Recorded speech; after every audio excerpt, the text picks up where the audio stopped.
wabayeho mu Burundi yego mu ntara ndongozo mu Gitega mu Gitega ndahazi aho rero niho nahereye yes okay uti ni nk'umucunguzi ngo Petero abwira abo hasi ngo arababwira nyine kuko yabonaga hari ibyo batari kumva hari ibyo abareba goma batumva ku nyungu zabo bwite yego ariko ku nyungu z'abavuga ururimi rw'ikinyarwanda bambaye intsinzi bambaye ubundi buzima kuko baharaniye uburenganzira bwabo kandi bakabugeraho. Twari tumaze gusuhuza abantu muri Goma tubanga ngo tunawasalimia maneno la Mungu sauti najua lugha ya Kiswahili mimi njoni wasemulire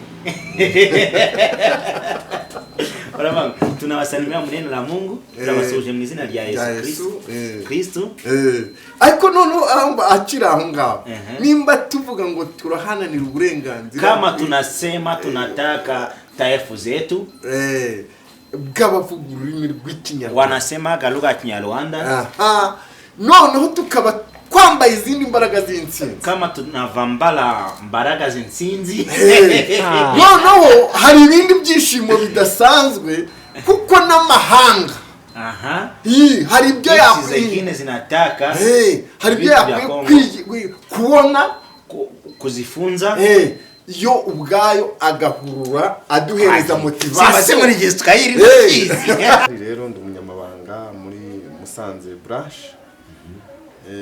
kandi nanjye kubyumva neza kubikunda kubyitangira ndetse no kubibyaza umusaruro yego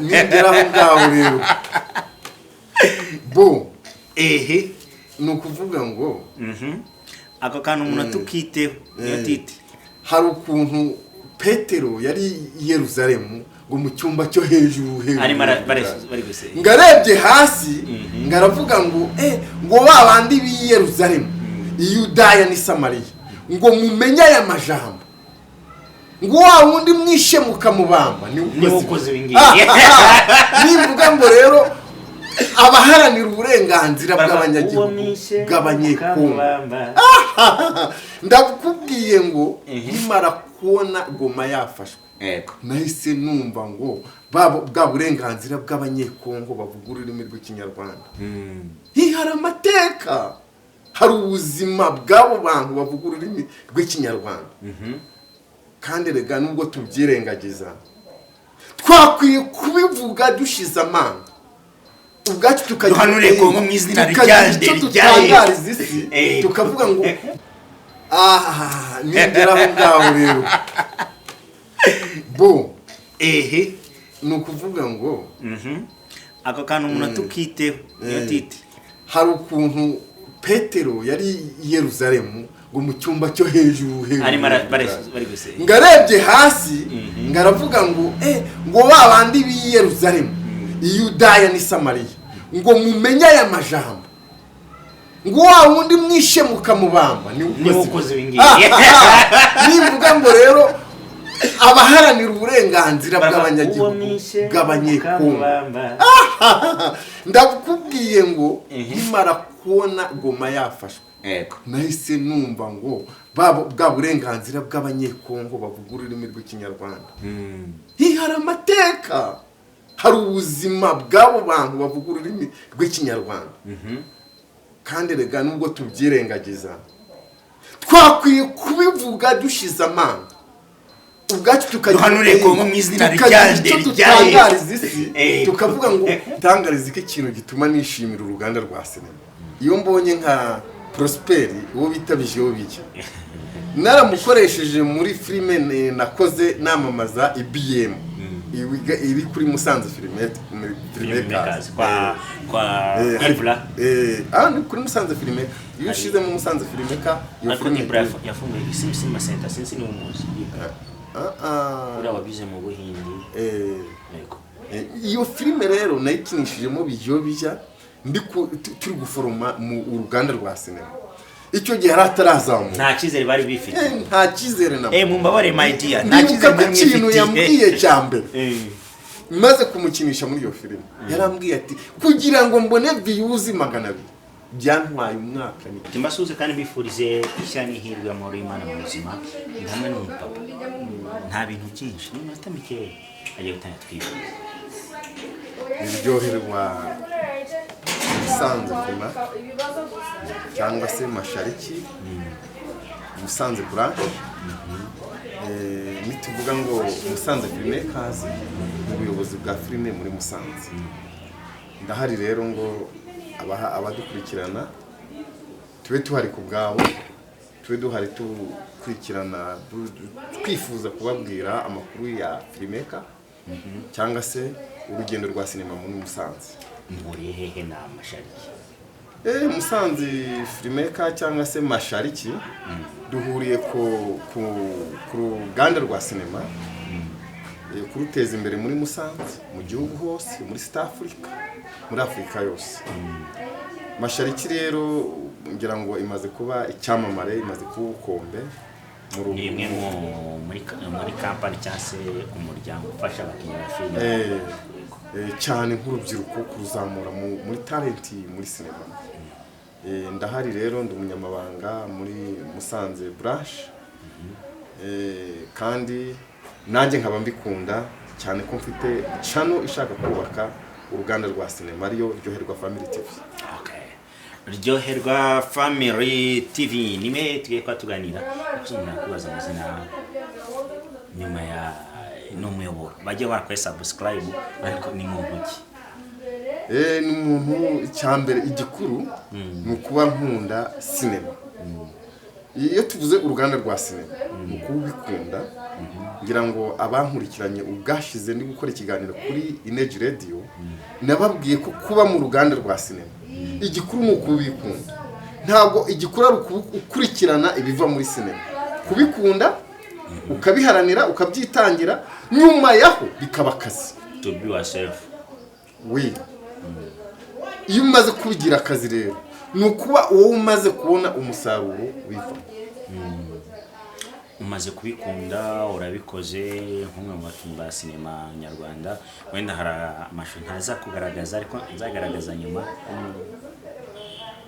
uruganda rwa sinema rutangiye ryari urugendo rwawe uruganda rwa sinema narutangiye 2019 ariko nkuko nabitangaje mu kiganiro nagiranye na Energy Radio nabitangiye kubitekereza 2008 ndi mu gihugu cy'u Burundi wabayeho mu Burundi yego mu ntara ndongozo mu Gitega mu Gitega ndahazi aho rero niho nahereye mvuga ngo nubake sinema icyo gitekerezo rero kibayeho mu Rwanda rwacu u Rwanda rw'abanyarwanda niyo numvise mfite ubushake 2019 rero ndabitangira tangirira kuri filime zitandukanye hari filime nagiye nkora muri Mashariki kugira ngo ziri mu gihugu cy'u Burayi nigishwa na Union Européenne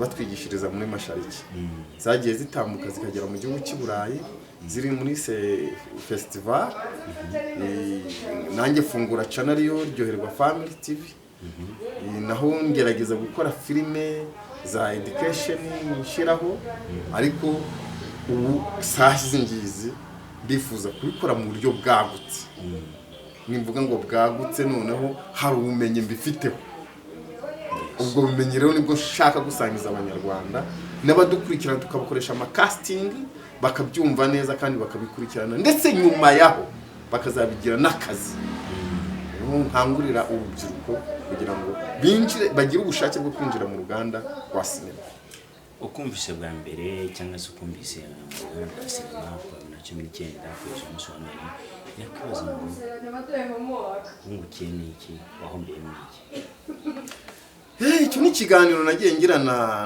n'itangazamakuru ritandukanye abaza ese mu ruganda rwa sinema harimo izihe nyungu yes zirahari ariko nkuko natangiye mbibabwira harimo kubanza kubikunda nk'uko umuntu atangira segonderi cyangwa se primaire akajya segonderi akajya kaminuza, niko n'uruganda rwa sinema turwubaka. Ese urashaka kurubyaza uruhe musaruro utararumenya? Igikuru ni ukubanza kurumenya, gusobanuka no gusobanukirwa, hanyuma ukabigira akazi ari uko wamaze kubyumva neza. Ese urabigira akazi ugeze ku yihe step? Kubyumva neza, kubikunda, kubyitangira ndetse no kubibyaza umusaruro. Yego, uti kubikunda, kubibyaza umusaruro. Uyu munsi wa none sinema nyarwanda ni kimwe mu bintu biri gutera imbere umunsi ku munsi uko buca bukira. Tuve mu ntara, tuve muri Kigali twerekeze mu ntara, ubona byifashe gute? Mu ntara biracyari ku myumvire iciriritse, kuko n'ubwiye ngo twinjire mu ruganda rwa sinema azakina ahita yumva amafaranga. Urumva iyo tuvuze ku myumvire iciriritse, wagakwiye kubyaza umusaruro ikintu amafaranga ari uko wamaze kugisobanukira, uzi kugikora neza. Iyo rero umuntu yinjiye umubwiye ngo ngwino wagitinga, agahita yumva amafaranga, nuko icyo gihe ababona kuri ekara zitandukanye, akabona nawe yashobora, ariko akaba yumva yashobora ibyo atarasobanukirwa, atanazi neza. Icyo dushishikariza abantu rero, ni byiza ko ugomba kubyaza umusaruro ikintu usobanukiwe.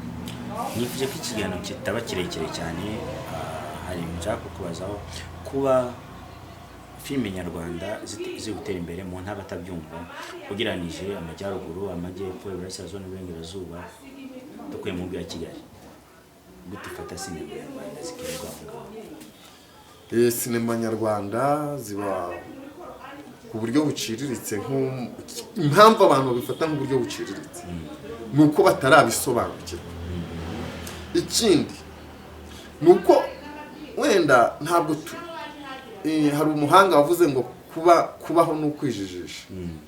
Ntabwo turijijisha cyane ko mu Rwanda nge uburyo mbibonamo tumaze kugera ku rwego rushimishije.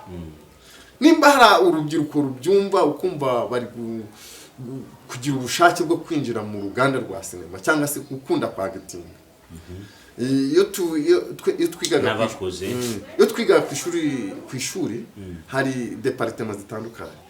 Kumva hari secret writer, directing, hari agisheni, hari acting, hari departement zitandukanye. Uvuga ngo umudirector ni ibintu ashobora kwinjiramo tayari yamara kwisobanukirwa neza akahita bijyaza n'umusaruro. Ariko none tugera ku mwagiteri birasobanuka ko ari nawe ugaragara kuri kamera, ari nawe ugaragara kuri kamera, ari we mustar, ni nawe uteza ibibazo cyane burya. Yego, kuko director arashobora gukora product nzima akayimurikira abantu ayize ayifitiye icyizere, ntanamenyekane. Ntabwo yapfa kumenyekana kuko ntazagaragara kuri kamera. Yego, kandi amaso yacu ashimishwa n'ibyo abona. Yego, ariko noneho wamwagiteri ikimwica mu mutwe, ikimuzambya mu bitekerezo no mu mitekerereze, nuko nimba agaragaye muri kamera bya bintu yakinnye rimwe na rimwe adasobanukiwe, rimwe na rimwe adafite n'ubushobozi, arabigira birebire. Tangi. Alright, mbasuze kandi bifurize ishyani hirwa muri Imana mu buzima. Ndamwe n'umupapa, nta bintu byinshi, ni minota mikeya agiye gutanga twifuza. Biryoherwa Musanze Fema cyangwa se Mashariki, Musanze branch. Nituvuga ngo Musanze Filmmakers, ubuyobozi bwa filime muri Musanze. Ndahari rero ngo abadukurikirana tube tuhari ku bwabo, tube duhari tukurikirana, twifuza kubabwira amakuru ya filmmaker cyangwa se urugendo rwa sinema muri Musanze. Muri hehe na Mashariki? Musanze Filmmaker cyangwa se Mashariki duhuriye ku ruganda rwa sinema, kuruteza imbere muri Musanze, mu gihugu hose, muri East Africa, muri Afrika yose.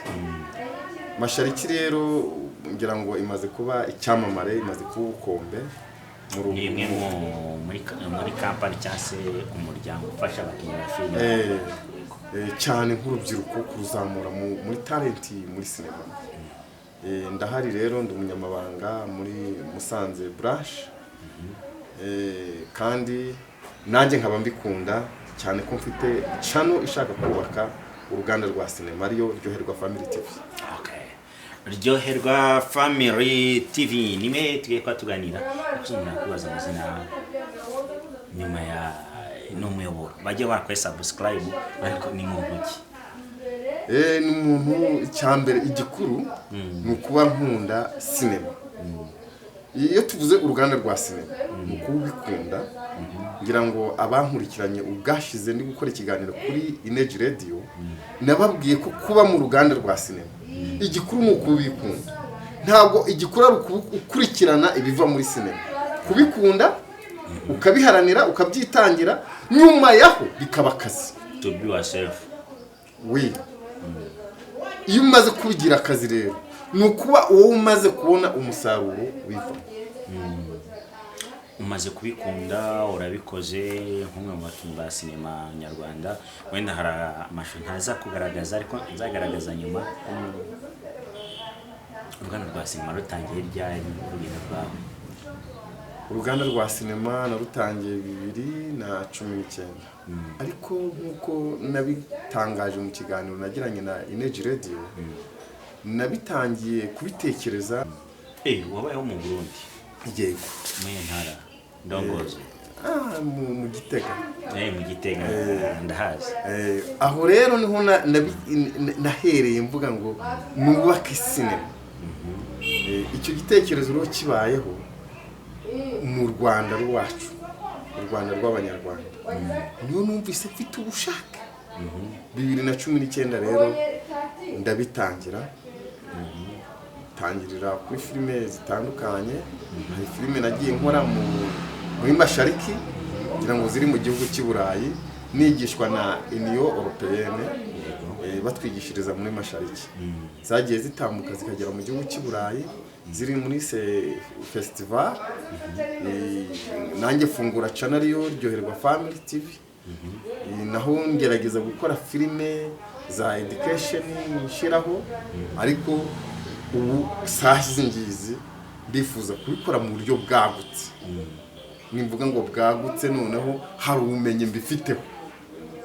Ubwo bumenyi rero nibwo nshaka gusangiza abanyarwanda n'abadukurikirana, tukabakoresha ama casting bakabyumva neza kandi bakabikurikirana, ndetse nyuma yaho bakazabigira n'akazi. Nkangurira urubyiruko kugira ngo binjire, bagire ubushake bwo kwinjira mu ruganda rwa sinema. Ukumvise bwa mbere cyangwa se ukumvise mu ruganda rwa sinema kwa 2019 kugeza umunsi wa none, yakwibaza ngo ungukiye n'iki, wahombeye n'iki? Icyo ni ikiganiro nagiye ngirana n'itangazamakuru ritandukanye. Babaza ese mu ruganda rwa sinema harimo izihe nyungu? Yes, zirahari, ariko nk'uko natangiye mbibabwira, harimo kubanza kubikunda. Nk'uko umuntu atangira secondaire cyangwa se primaire akajya secondaire akajya kaminuza, niko n'uruganda rwa sinema turwubaka. Ese urashaka kurubyaza uruhe musaruro utararumenya? Igikuru ni ukubanza kurumenya, gusobanuka no gusobanukirwa, hanyuma ukabigira akazi ariko wamaze kubyumva neza. Ese urabigira akazi ugeze ku yihe step? Kubyumva neza, kubikunda, kubyitangira, ndetse no kubibyaza umusaruro. Yego. Uti kubikunda, kubibyaza umusaruro. Uyu munsi wa none sinema nyarwanda ni kimwe mu bintu biri gutera imbere umunsi ku munsi uko buca bukira. Tuve mu ntara, tuve muri Kigali twerekeze mu ntara, ubona byifashe gute? Mu ntara biracyari ku myumvire iciriritse. Kuko n'ubwiye ngo twinjire mu ruganda rwa sinema, azakina ahita yumva amafaranga. Urumva iyo tuvuze ku myumvire iciriritse, wagakwiye kubyaza umusaruro ikintu amafaranga, ariko wamaze kugisobanukira, uzi kugikora neza. iyo rero umuntu yinjiye umubwiye ngo ngwino wagitinga agahita yumva amafaranga nuko icyo gihe ababona kuri ekara zitandukanye akabona nawe yashobora ariko akaba yumva yashobora ibyo atarasobanukirwa atanazi neza. Icyo dushishikariza abantu rero ni byiza ko ugomba kubyaza umusaruro ikintu usobanukiwe. Nifuje ko ikiganiro kitaba kirekire cyane, hari nshaka kukubazaho kuba filime nyarwanda ziri gutera imbere mu ntara atabyumva ugereranije amajyaruguru, amajyepfo, iburasirazuba n'uburengerazuba dukuye mu mujyi wa Kigali, gute ufata sinema nyarwanda zikirirwa aho ngaho?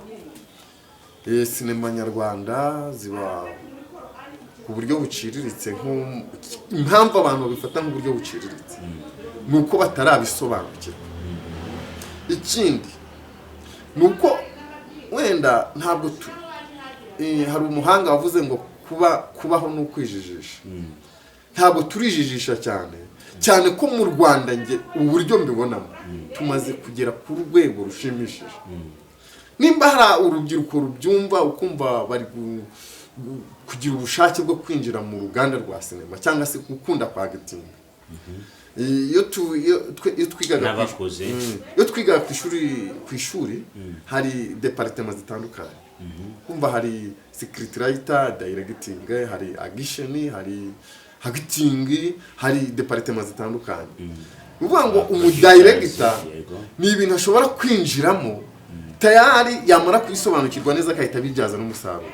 Ariko none tugera ku mwagiteri birasobanuka ko ari nawe ugaragara kuri kamera, ari nawe ugaragara kuri kamera, ari we mustar, ni nawe uteza ibibazo cyane burya. Yego, kuko director arashobora gukora product nzima akayimurikira abantu ayize ayifitiye icyizere, ntanamenyekane.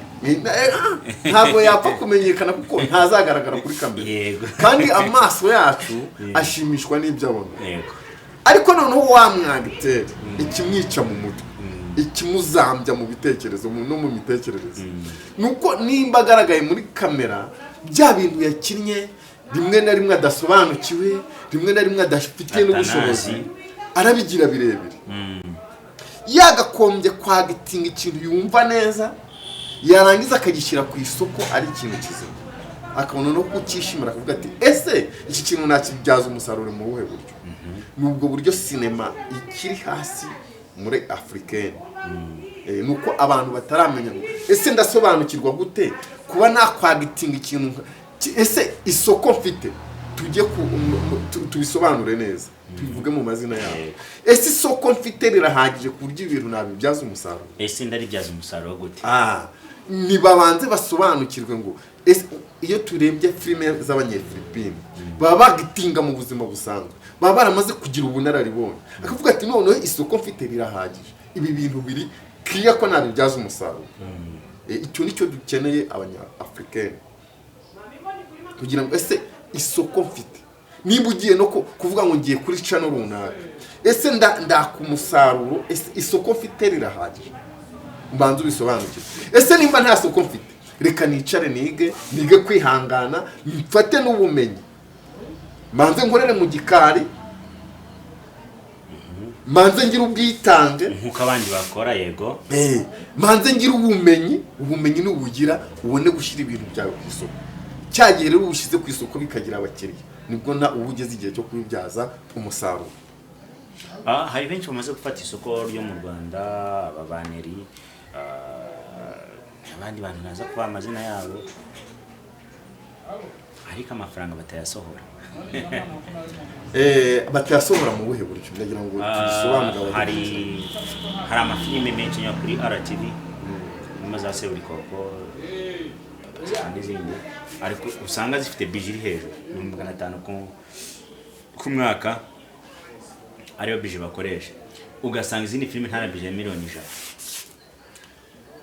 Ngira ngo icyo ningisobanuraho, habaho na filime ziri zero budget. Zirahari ziri zero budget, ariko bitewe n'impamvu runaka zakinwe mu buryo bwo bwitanga, cyangwa se z'abantu bashaka kugaragaza talent zabo. yego Izo zirahari ziba zishobora kujya ku giciro gitoya. yahamagaye mu gitondo ngo ino kine akaza akabitinga hari haso na casting biba bishoboka cyane. Ari nabo babantu iyo bagize imyitwarire mibi bya bintu babizambye bakabitwara nabi n'abandi bakabifata nabi kuko bamuhamagaye nta casting nta energy yatakajemo kugira ngo yinjire muri cya gikorwa kuko bamuhamagaye yumvishe ko burya ashoboye. Abo kenshi bakunda guteza ibibazo ariko uravuze uti hari filime ziri kuri budget ziri kuri budget yo hejuru zitwara. Ubundi filime ni ikintu gihenze. Filime ntabwo ari comedy. Comedy ni ikintu uba washyira hanze kiraho wafegeta ibitekerezo by'abantu kubitwenge ukavuga utereka nsetsa abantu ufite iyo talent wajya mu muhanda ugasetsa abantu bakabyumva. Ariko filime ni ukwagitinga ubuzima rusange, ni ukwagitinga ubuzima rusange bw'abantu kandi bakabona ko bwagitinga neza bikama emotion bikamo agitinge abantu bakayumva ko ukabatereka mu buzima barimo. Aho rero niho filime ihendera. Biba bisaba gukora rihasi banzirizwa na casting. Noneho wa muntu agakora rihaso akabyiga neza gutereka abantu mu buzima busanzwe. Ariko uzabona abanye-Philippine bakora cyangwa se abadutanze kwagitinga amafilime za Nigeria bakagitinga ubuzima bakabutereka mu bantu. Cyagihe umuntu ari muri sari we, cyagihe umuntu ari mu cyumbi we akumva ubuzima bw'akabwagitinga yabwiye muri filime we noneho akagira emotion akumva arishimye. Ifilime nahihendera rero. Cyagihe episode imwe izava ku mafaranga 150 ikagenda ikagera ku 800 episode imwe muri filime nyarwanda. Mu gihe muzabazungu uzasanga iri ku madolari ari hejuru kuko barategura amari haso ni igishoro, amakasting ni igishoro, no kwabitinga ubwabyo ni igishoro. Uyu mwanya umuntu yatekereza ngo ese muri filime nyarwanda umuntu ziri ku isoko cyangwa se ziri gukina nyiri kuri icyo kiganiro nakoraga n'ubundi z'agaciro kuri budget ya filime n'ubundi budget muri africaine ijyana n'isoko dufite. Suko mu Rwanda tudashoboye cyangwa muri africaine ahubwo isoko dufite ibitekerezo n'ubwenge birahari cyane iyo tugende mu karere ka Musanze ubwabo dufite abanyempano dufite abagiteri ariko isoko imbogamizi dufite isoko riracyari hasi. Dukore ko kwiyamwe tuzamura iyo soko rero. Ikintu twakora ni ukudacika intege. Ntabwo twese nivuga ngo kudacika intege nuko no muri business zisanzwe iyo usize igicuruzwa cyawe ku isoko uba ugomba kwihanganira isoko ufite ukitangira ubuzima urimo. Nimvuga ko bwitangira ni ukwihanganira situation z'iryo soko situation la vie ukabyihanganira uko uzamuka muri level tutanetse no kuvuga byinshi twashyiramo n'ubuzima bw'Imana. Imana idushyigikira bitewe n'ubushake dufite. Ubushake abanyarwanda dufite, abanyafrikaine dufite nibwo Imana izashyigikira isoko rigaragare, abantu babikunde, bagira ubushake bwo kureba ibintu dukora. Tukirangwa turacyari kuganana na Ryoherwa Family TV. Turi kumwe na Centre Pastoral Notre Dame de Fatima, nimwe muri hotel nziza zigezwe muri Karere ka Musanze. Uzamuka mu Kinigi imbere y'amfasi ya stade Ubworoherane uba uyireba. Turi kumwe na Bosco Design yambika abasore muri Goyiko muri etage ya 3 muri floor ya 3. Turi kumwe na Teacher Shop yambika abakobwa muri floor ya 4. Turi kumwe na Tagmi TV, ni bamwe mu bantu bari kudufasha muri iyi minsi kugira ngo ibintu byose bigende neza ku murongo uko byakaye bigenda. Kandi tubamwe turi kumwe na Ndinde. Who is Ndinde? ako kantu muze kukamenya. Turi kumwe na Lipia Restaurant, niho abantu tugabura saa 6 na nimugoroba, iyo nshonje urire. Lipia urarize ndumva ashaka kujya muri Lipia, niho batugahurira, bateka neza cyane ku biciro byo hasi bidahenze kandi umukiriya wese ya affordinga. Turi kumwe na Into 9, mugiye mukore subscribe, like, share na comment. Ndamutwiki twakomeje kugaragara nk'umupapa, kongera ukagaragara nk'umujene. Kuki wahisemo kugana uruganda rwa sinema?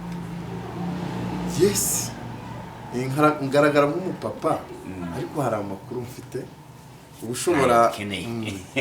ubushobora cyada dutera gasonga mugari. Nukuvuga ngo birashoboka ko mu myaka yabanje twabikundaga. Nimvuga 2008 hari mu myaka ya 2008 nigaga primera no kuri bukani.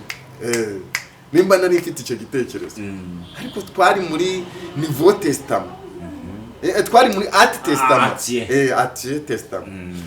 Noneho akomje ko France ngize nimvuga ngo habaye kwa updating, nimba twara updatinze habayeho ni twavuye mu sezerano rya kera twinjira mu isezerano rishya.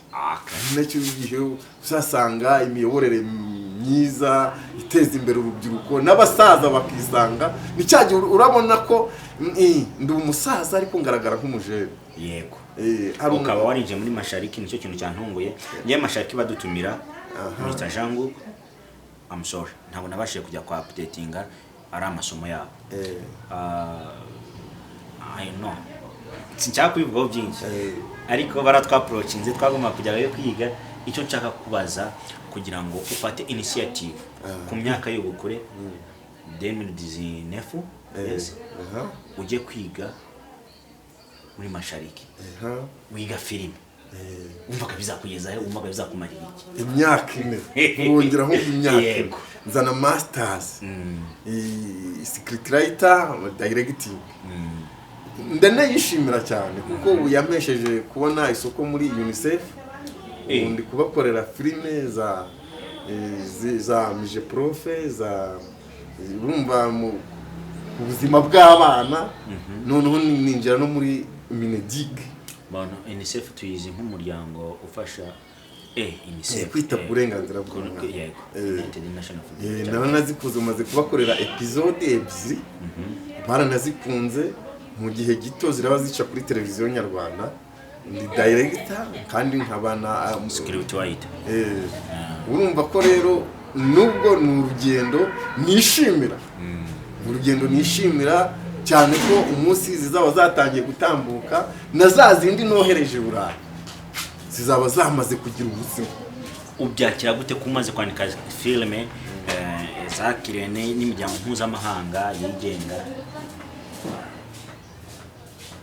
ari wowe wabyinjimo kandi ukuze abajene tukirangwa turebera n'amaso? Ni kwa kundi abarokore bavuga ngo igukerereje iranagutegera. Ngira ngo umukinnyi wa filime bajya bamu makuru ko umukinnyi wa filime uhembwa amafaranga menshi yatangiye gukina filime afite imyaka 20. Harakarimo kabanga ariko icyo mwana gukundira no kutameze nk'abandi.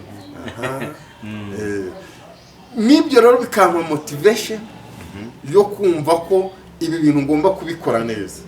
Ntabwo bigomba kurangirira ahangaha. Nimba wantumiye mu kiganiro nk'iki ngiki kuri Iris Rwanda TV, yego, cyo gihe mbiha agaciro kuko nabyo bimpa motivation kuba wangiriye icyizere ukantumira ahantu nka mvuga ku ruganda rwa sinema. Ngira ngo hari amacano menshi njya guha ibiganiro cyane ko ngewe njya mbwira abantu ikintu cyankoze ku mutima. Nafashe itike yanjye nahawe connection n'abahavu directing. Namusoze respect my sister, my mother, my grandmother, respect too much. Bahavu ndamwubaha, numwe mu bantu bamfashije cyane muri sinema nyarwanda. Kwangeza ongeze bahavu, respect to you my sister. Tujyone ndi kuriyantwa n'umuntu witwa Chris, ni director nawe njya Chris Nandi. Ubwo rero n'umuhungu wanjye filime ya mbere twayikoranye. Mpagera numvishe nabyo binshimishije, biranshimisha cyane ko abo bantu ko ari babiri numvishe nitegeye n'itike yanjye Kigali banjyana Nyabisindu, ngabutse buranyirana nshaka ko kurara ku ikofe yanjye.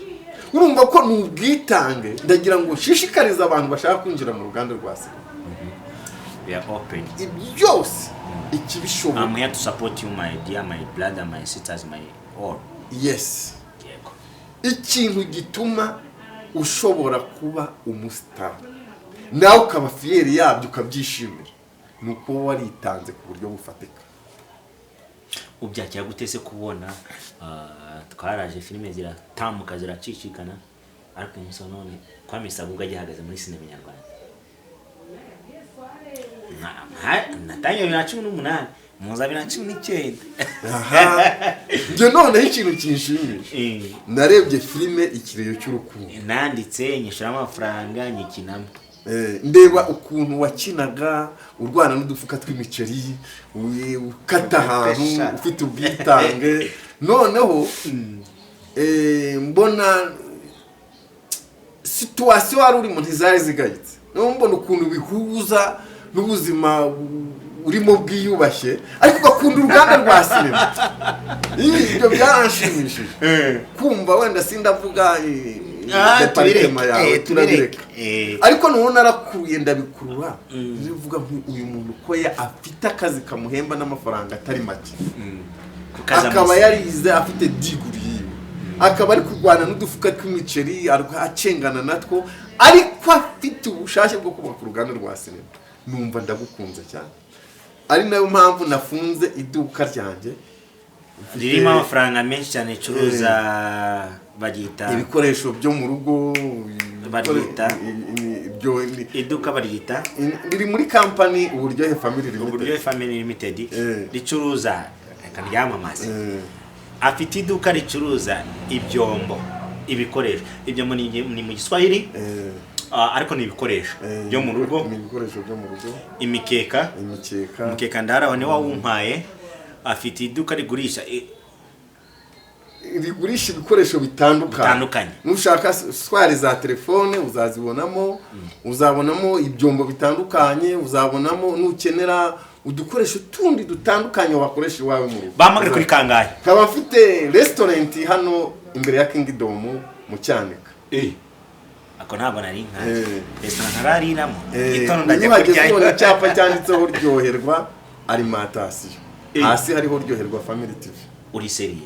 Uhageze ugakoresha commande itandukanye, inkoko, amafi, ugakore mbona ahantu hakeye hameze neza. Mumure commande aho hantu mu gitondo ndajyayo ndi hamwe na Into9 adukamere ndi kuriramo. Murakoze cyane ariko igikuru cyanzanye kuri kamera hano kuri Iris Rwanda TV. Naje bikunze mbifitiye ubushake kandi mbyishimiye.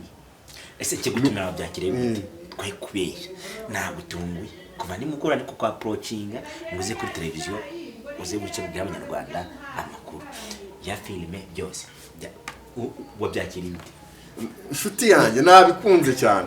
Icyatumye mbikunda rero ni uburyo ufite ubushake bwo kubaka uruganda rwa sinema. Ndahari. Nicyo cyatumye mbyishimira. Wamenye ko tugiye gufunga televiziyo hano twafunga hano imbere ya Goyiko ariko twagiye twimukiye mu Kinigi hano ugana mu Gashangiro ni ruguru mu Gashangiro gatoya no twese tubona ikibanza twatangiye kubaka televiziyo. Ibyo nabyo n'indi motivation izafasha abafite talent Musanze. Rega ndagira ngo utangarize ko i Musanze hari impano zitandukanye. Nimba n'amacano y'i Kigali, amateleviziyo y'i Kigali yifashisha abanyempano b'i Musanze. Bitangarize ko ikintu gituma nishimira uruganda rwa sinema. Iyo mbonye nka Prosper uwo bitabije yo bijya. Naramukoresheje muri filime nakoze namamaza IBM.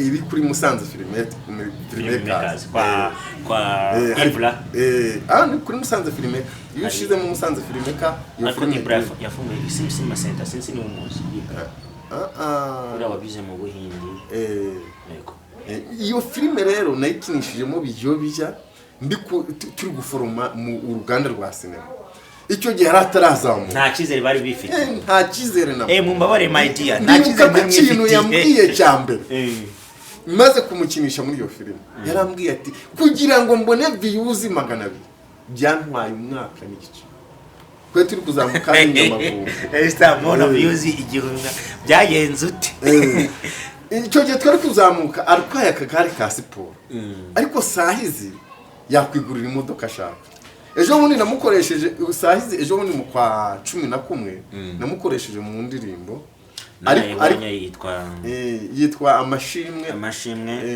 y'Imana ni featuring wakoranye n'umumama cyangwa n'umumama iri kuri Mutesi Delphine icyo gihe nanjye ubwanjye ubwumva ko naramurebye ndabona kandi waramwishyuye amafaranga make se ngewe namujyanye kuri iyo channel ngewe ubwanjye mfite channel yitwa Ryoherwa Update Gospel nayicaho indirimbo za gospel ariko kugira ngo aze kunkorera kuri iyo channel yarambwira ati amake n'ibihumbi amafaranga make nakira ku munsi n'ibihumbi 300 ndagira ngo nkumenyeshe ko dufitanye na Nsabidiru kugira ngo azajye gukora app standing comedy muri Gisoro yari kuduca miliyoni n'igice bitekeze nk'umupapa wigisha abana muri segonderi muri wenda kaminuza cyangwa he icyo kintu gitekerezeho miliyoni n'igice mu gihe kingana umunsi umwe amasaha 2 haryo ubwo usibye ko kubaka uruganda rwa sinema ari imbaraga zitangaje kandi ugomba kwishakamo ukanazibona igihe ubikunze kandi ubifitiye igitekerezo miliyoni n'igice ku munsi ninde kunzi ko uba mu nzego kandi zifatika ninde mukozi uyakoresha n'ibihumbi 300 hari umwe naramamaza hano kuri IBC Rwanda TV wavuze ngo sigaye mpembwa yari yafashe igikombe cya subscribers ibihumbi 100 aravuga ati musigaye mpembwa amafaranga arenze aya meya urumva ko babashi hari no kurengerera harakantu bavuze ngo sigaye ndi umuzungu sigaye nitwa patro ako kantu rakazi noneho ninde muntu wambwira sibyo ko nitugera muri showbiz Bruce Melody umunsi wa none ageze ku 16 $10 usiko Bruce Melody ageze ku madolari 16 nuko miliyoni 20 atazifite bimutumira mu gitaramo hari impamvu ubu utagomba kumutumira mu gitaramo udafise miliyoni 20 ngira ngo nkabona bwiye mu kiganiro cyashize nimvanga n'ikirundi muri hangana ese kutavuga ikirundi tugamba ikirundi kiyaje mva rero mugabo tugarukira turi abanyarwanda nk'abanyarwanda twagiye noneho icyo nashaka gusobanura agaciro k'umuntu ni ibikorwa akora yego kandi ibikorwa akora nibyo byongera bikagaruka bikamugira uwariwe ku buryo mwatangiye gushyiraho commentaire nawe yongera akigarura akashaka kwihesha agaciro si uko burya aba yasuzuguye ahubwo ababona igihe abimazemo akabona agomba kugarura igitekerezo akongera akiyapudetinga mukamuha agaciro yego nicyo gihe abavuga ngo noneho muri miliyoni 20 mugomba kwishakamo imbaraga z'ibyishimo mu mukeneyemo tukiri kuri Bruce Melody dufite umwana witwa Gasikiri Gasikiri comedy basirazuba dufite umwana witwa Niyonkuru Fabrice ubukanya masheke dufite umwana ari kuzamuka neza witwa Icoco nicyo ariko tuza kugira ikibazo gitoya cyatumye adahita yavanze ariko mu minsi y'imbere mbijeje ko bitarenze kwa gatandatu muzongera kumubona ni ikosa ryanjye bwite kuko hari ibintu bitagenze neza kuri Icoco nicyo n'ababyeyi bari byo tutemeranyijeho muri contract urabizi ko hari umubyeyi yumva ko umwana agiye gucuruzwa bimwe bya channel ya Vestina Dorcas. ariko nicyo twongere tugitangarize n'abadukurikira. Hari igihe impano talent z'abana zitinda kuzamuka bitewe na management yego ba managinga. Yes. Hari igihe bakurikirana cyane inyungu zabo.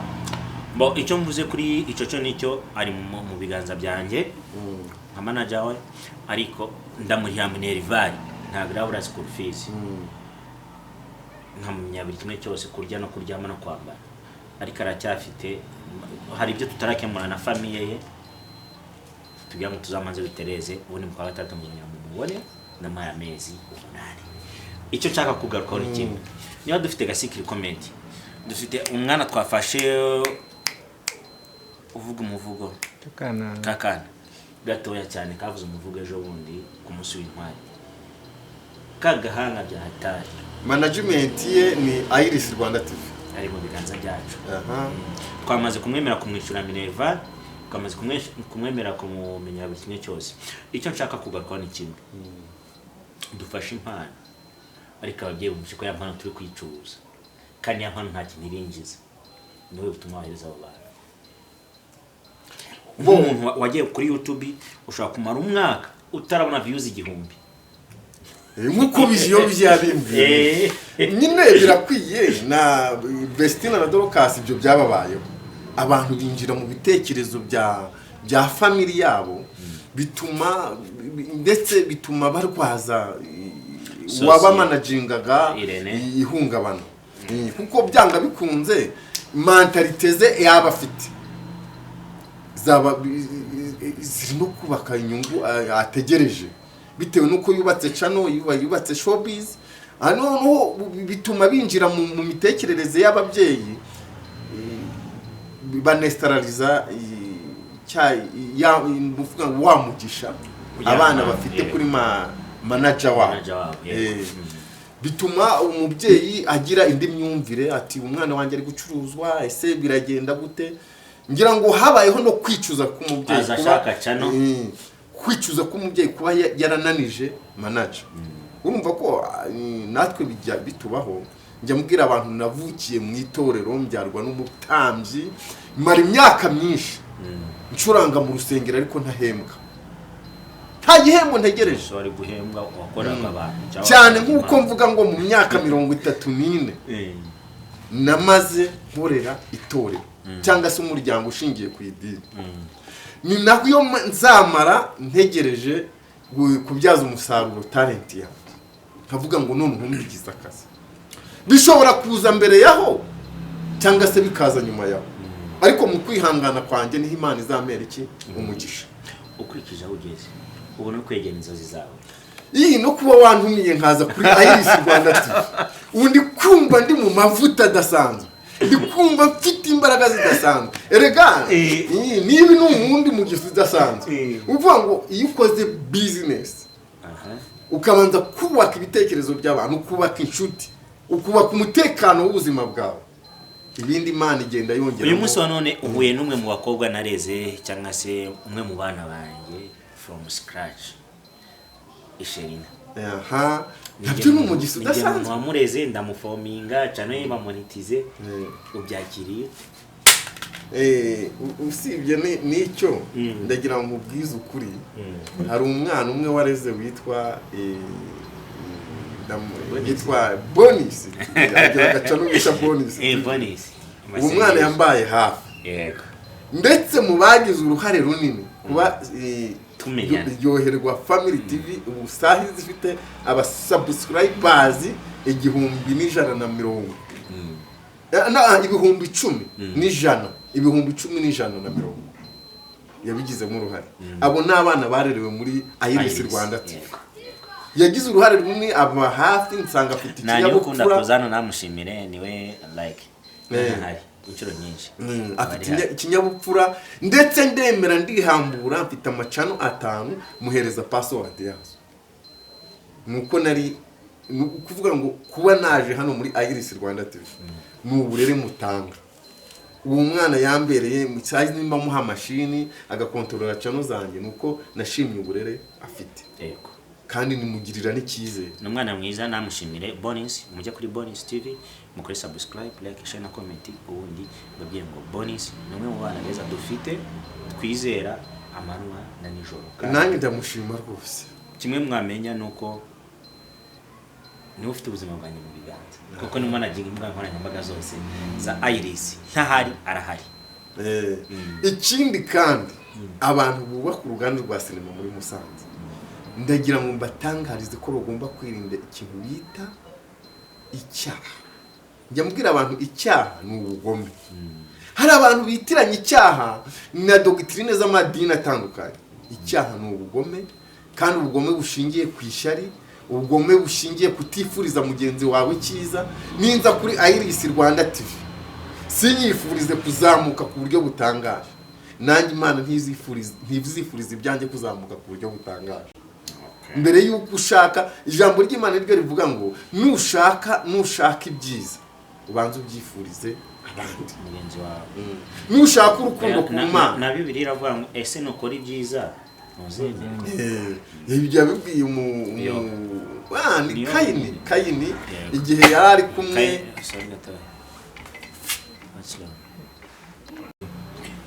Ni Kayini igihe yari ahanganye n'imyumvire ya Abeli, murumuna we yari afite urukundo, afite ubushake no gukorera Imana cyane. Ariko Kayini yari afite ikintu bita umwaga n'urwango, adashaka gukora icyo agomba gukora. Dufite uhedinze imiyoborere myiza y'igihugu cy'u Rwanda. Ni uvuga ngo mwagakwiye gukora ibyo mugomba gukora. Mwemwe bayobozi bari mu nzego zitandukanye, mwagakwiye gukora ibyo mugomba gukora kugira ngo mugire uruhare runini mu iterambere ry'igihugu. Icyo gihe rero Kayini yari afite ishyari mu byo yagakwiye kuba akora, ariko Abeli we yuzuza inshingano ze mu byo yagakwiye kuba akora. Icyo gihe Kayini rero byamubyariye kuba umunyabyaha, kuko yari afite umwaga, yarimikaje n'umwuga w'ubugome. Imana iramubwira ngo ese nukora ibyiza ntuzemerwa. Bari mu ruganda rwa sinema, nimukora ibyiza muzemerwa. Abanyarwanda tuzabemera, abanyafurikene tuzabemera, ndetse n'abatuye isi yose bazabemera. Tukiri kuri sinema nyarwanda, nongeye mbibutse yuko umuntu urasubiza iki kibazo tuzamereza 50 filime yatangiye gusohoka. Ikiro cy'urukundo niyo volume igiye gusohoka. Mwiteze kubonamo Cece cyane muzamubona, ni yego cyangwa oya? Reka mbabwire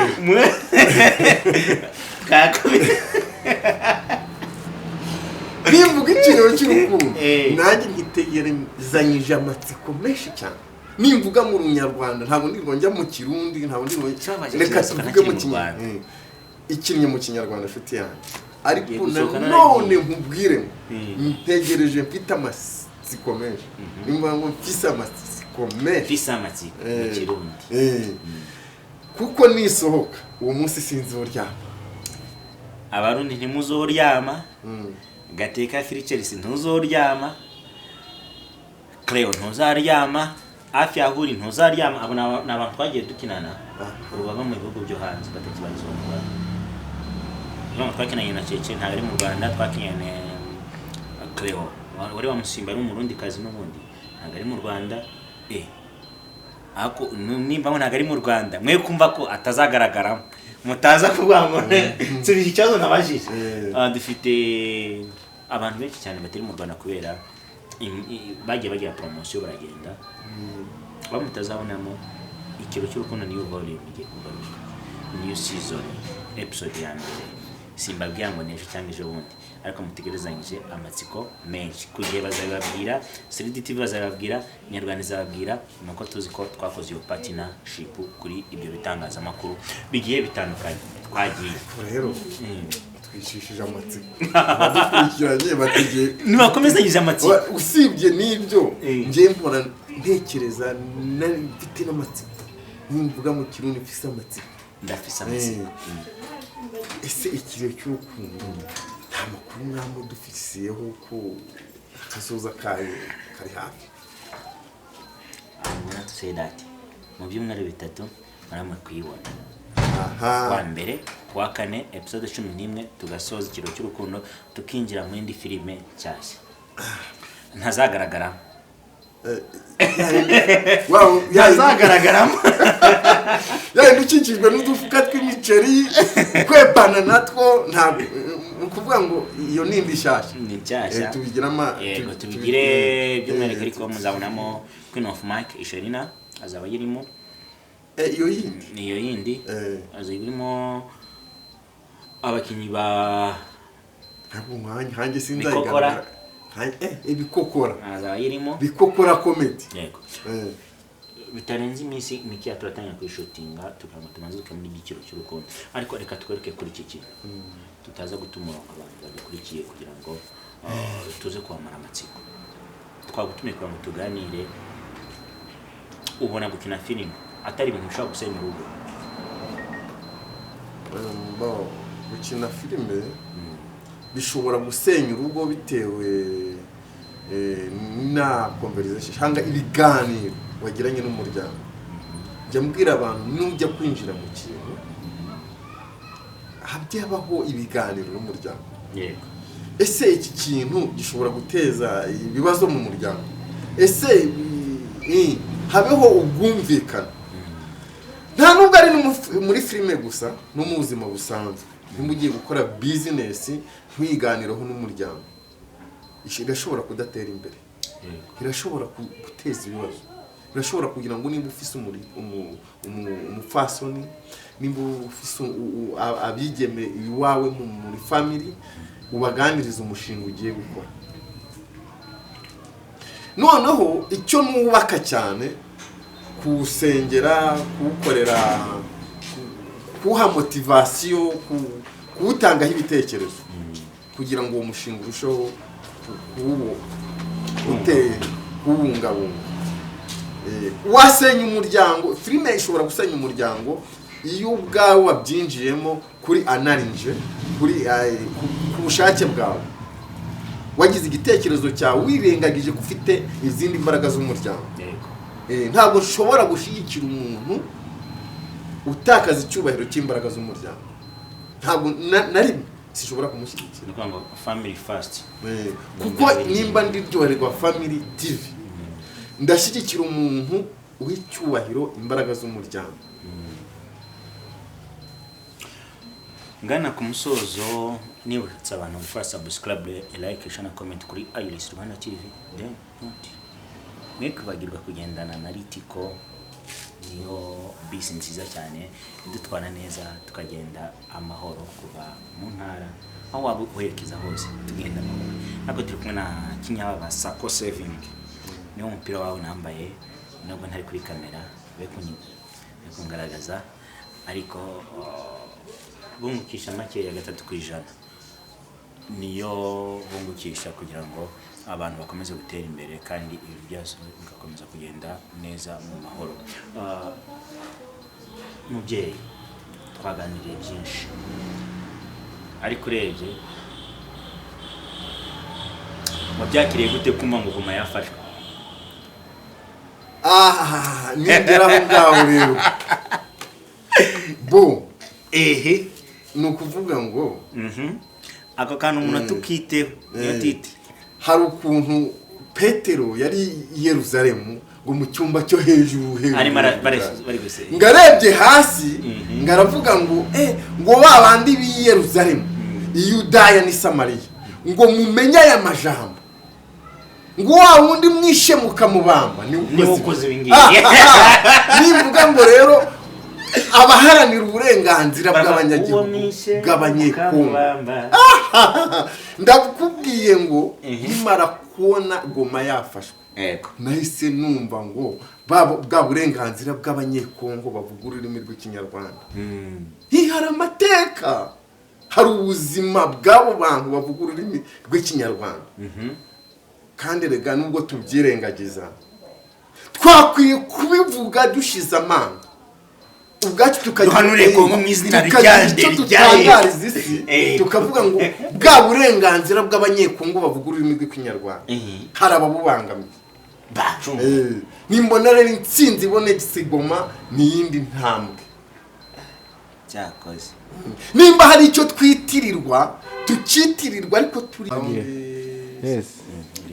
okay uti ni nk'umucunguzi ngo Petero abwira abo hasi ngo arababwira nyine kuko yabonaga hari ibyo batari kumva hari ibyo abareba Goma batumva ku nyungu zabo bwite yego ariko ku nyungu z'abavuga ururimi rw'ikinyarwanda bambaye intsinzi bambaye ubundi buzima kuko baharaniye uburenganzira bwabo kandi bakabugeraho. twari tumaze gusuhuza abantu muri Goma tuvuga ngo tunawasalimia maneno la Mungu Saudi najua lugha ya Kiswahili mimi njoni wasemulire Wala tunawasalimia maneno la Mungu tunawasuje mu izina rya Yesu Kristo ariko noneho akira aho ngaho nimba tuvuga ngo turahananira uburenganzira kama tunasema tunataka taifa zetu bw'abavuga ururimi rw'ikinyarwanda wanasema lugha ya Kinyarwanda noneho tukaba kwambaye izindi mbaraga z'intsinzi kama tunavambala mbaraga z'intsinzi noneho hari ibindi byishimo bidasanzwe kuko n'amahanga hari ibyo yakwiye zinataka hari ibyo yakwiye kubona kuzifunza yo ubwayo agahurura aduhereza motivation muri gihe tukayiri aduhereza motivation yo kwishimira intsinzi y'abavuga ururimi rw'ikinyarwanda. Mubyeyi we yari success ku bantu bavuga ururimi rw'ikinyarwanda ni Kinyarwanda ntabwo ari Unyarwanda ndozi rukeya mimi najua lugha ya Kiswahili najua lugha ya Luganda najua lugha ya French Kinyarwanda ndogo sana munaza kunyanganya niba mvuze nabi manye Urugandanyo manye uru French naye Urunyarwanda rurononyo rukeya cyane bataza kunyumva nabi kugira ngo twongere twubake ubucuti nongera kwibutsa ko ikiro cy'urukundo ni wa mbere no kuri kane mu cyumweru gitaha muratangira kuyibona tuvuye muri Kongo rero utwerekeje ka amasaha make iraba yafashwe batanganya amasaha ahubwo n'amakuru tuyafiteho nimba umuhanga umwe aravuga ngo songa mbere matunda yiko songa wawili wakufe mmoja afike babiri bapfe umwagereye amatunda ari imbere uyu munsi wa none nizihe nyungu zabaho ku mpunzi ziri mu Rwanda mu gihe Kongo yabifashwe reka ntuvuge ngo ku mpunzi ziri mu Rwanda igisekuruza cyacu iyo hari n'abacu bari Amerikani Europe no mu bihugu bitandukanye bakeneye gutaha amahanga arahanda kandi witwa impunzi witwa impunzi ntabwo twibagiwe kuvuga ko banatahutse bakaba bicaye kuri gakondo nimba abanyayisirayeli baratahutse bakambuka uruzi rwa Yorodani bakambuka bagera hakurya bavuga ngo twishimiye intsinzi bageze mu gihugu cy'iwabo nabo bavuga ngo amen ijambo amen nta kindi kintu kibi kiryongeraho kuko washitse nyine bivuze ngo abakongomane bageze cyane cyane nimba bavuye muri ibyo muri ubwo bunyage erega nubwo bashobora kwishimira utwo dufaranga tw'amabonesho bababona ariko bari mu gihugu bakubaka ibitangaje ubu igihugu cy'u Rwanda kiri mu gihugu kiri gutangaza isi ariko nuko cyubakwa n'abanyarwanda ntabwo cyabatangaza cyubakwa n'abanyamahanga numva ngo umwana rero watashye wabo yubatse igihugu cye birashimisha umunyagihugu.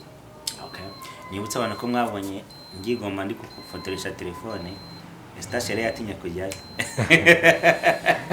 Kanama yatinye kujyayo umuhanuzi w'umunyabwoba ibyo babyita umuhanuzi kandi ngo umuhanuzi w'umunyabwoba ngapfa apfa nabi apfa yishwe n'ubwoba azagara tone yapfuye next time zamutwara Bukavu nitumara kwifata utaha azihute n'ingoga cyane nimara gufatwa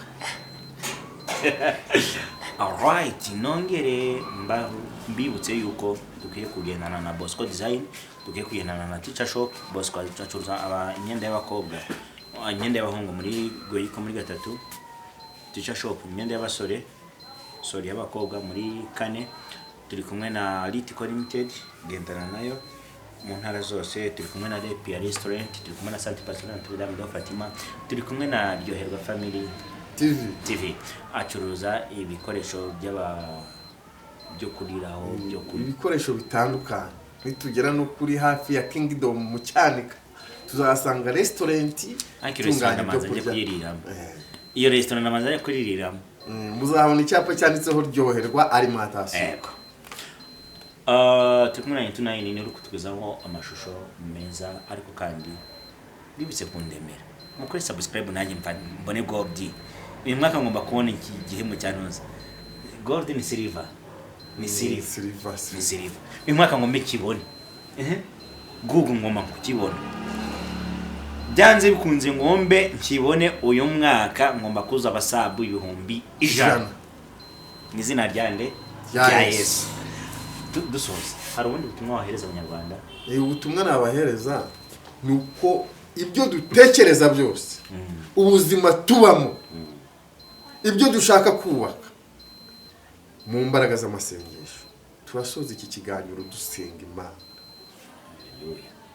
Mana Data wa twese uri mu ijuru, mu mbaraga zawe zidasanzwe, mu buzima bw'Imana budasanzwe, niho turemeramo byose, niho turemeramo imbaraga zo kubaka igihugu tuvukamo. Nkuko wanditse ku itegeko rya 5 ngo mwana wanjye, ngo wubahe ababyeyi, wubahe imbaraga z'igihugu, kugira ngo uramire mu gihugu cy'Uwiteka Imana yawe guha.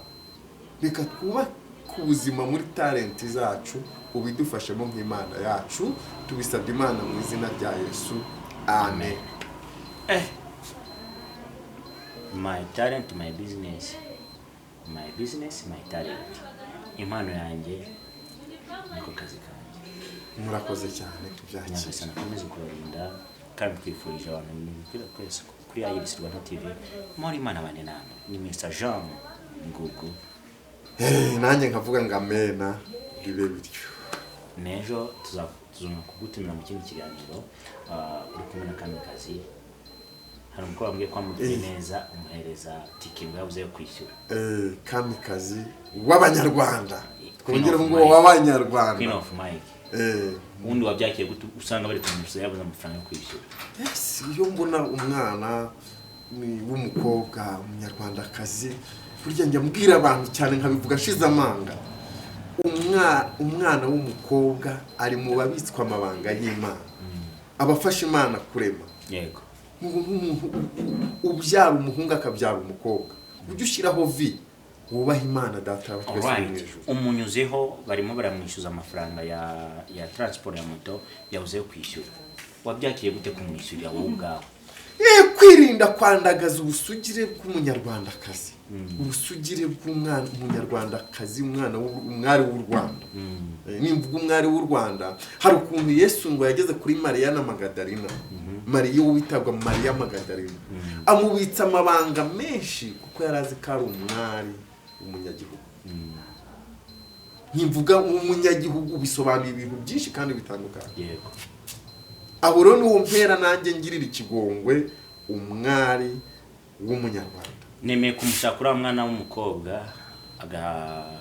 mwabikoze bareba ndabakamera ndabibika. Warubizi ko nabibitse se? Mwarakoze cyane kandi byiza cyane. Yako nagaciro kanyu kandi nagaciro k'ibikorwa mukora. Cyane rwose. Ndashaka ko ndaza kumushaka sindamana nimero ye, nta nubwo nzi ko yitwa Queen of Mike cyangwa Sherina, afite na numero ya YouTube channel Sherina TV. Sherina TV bajye bakora subscribe. Umuremere uri umwana w'umukobwa n'amafaranga menshi cyane. Shakwa yihiringa cyane.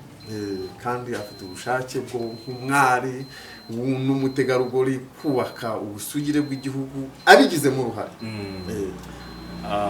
So ndabizeza yuko bitarenze ejo nagasana ndeme Imana imbaraga mbashe gutsindira urugamba ejo nzamukoresha ikiganiro amena rwose uvuga ngo Kuko naragishaka. ibahezagire naragishaka Imana imfashe tuzakorana ikiganiro njyewe nawe na Sharina turebe ukuntu wamufashije kwishyura umwana w'umukobwa yaba umuhungu ari umwishyurira. birashoboka ko namwishyurira birashoboka. ubundi birashoboka Kimwe ko bitashoboka. nta kurobanura si byiza. Imana ivuga ngo inyura ku bahanuzi bakavuga ngo kurobanura ku butoni si byiza. Buri ubushake bw'Imana buba bwamugezeho hari impamvu zitandukanye.